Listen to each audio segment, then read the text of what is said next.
Well, thank you, Madam Speaker. And let me just signal that, again, tonight we come before this body as the Congressional Progressive Caucus with the progressive message. The progressive message. This idea of coming before the American people, projecting a progressive message so that the people of the United States can say, you know what, there are people in Congress today who are willing to stand up and say that ideas about generosity, of justice, of peace, of inclusion, of universal health care, of providing access for everyone, these are principles. There are people who will, in that Congress, who will stand up for these ideas, and that is the Congressional Progressive Caucus. And we come and we talk about the progressive message, where we talk about the importance of this message of saying we will remember great advances of our country of the past, like the civil rights movement, the women's rights movement, the idea of coming together for Social Security, standing up for peace, getting us out of Vietnam, standing up against the rush to war in Iraq and Afghanistan. And today, that charge has not failed. That charge has not gone unnoticed. And we're here today to keep the call going. Thank the gentleman for yielding back. Let me just point out, as we walk into this new round of debate on health care, there is a pretty well-accomplished Republican advisor and consultant who has come out to be heard on this issue. And the gentleman, Frank Lutz, warns GOP health reform is popular. This has been published. This is a headline. Mr. Lutz is telling his constituency that the health reform is popular, and he's warning the GOP what they should do if they ever want to come out of the cold.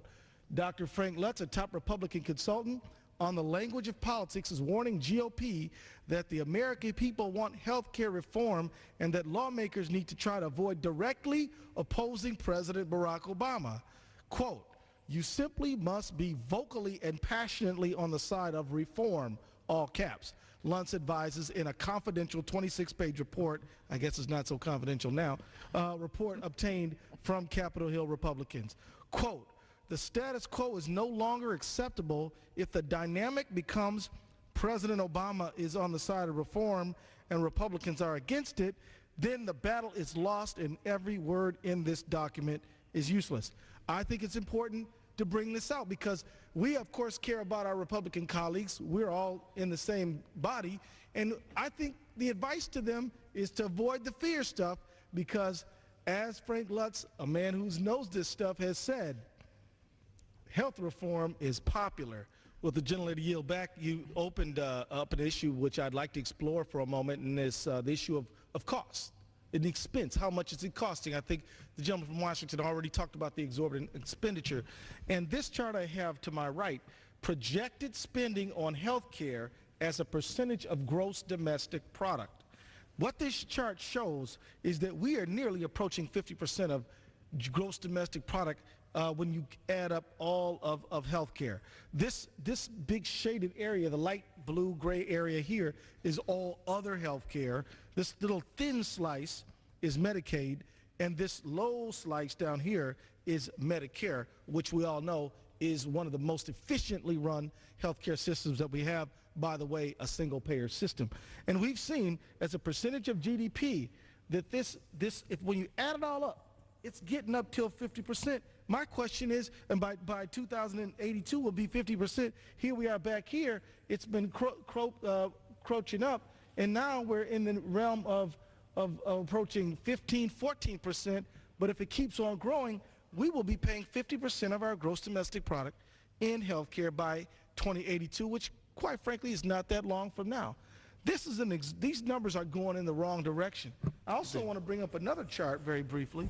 And this chart talks about net insurance program administrative costs as a percent of total spending.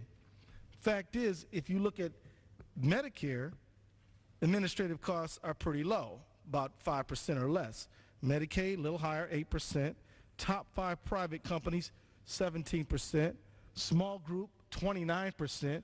Individuals, 41%. Average private insurance, 14%.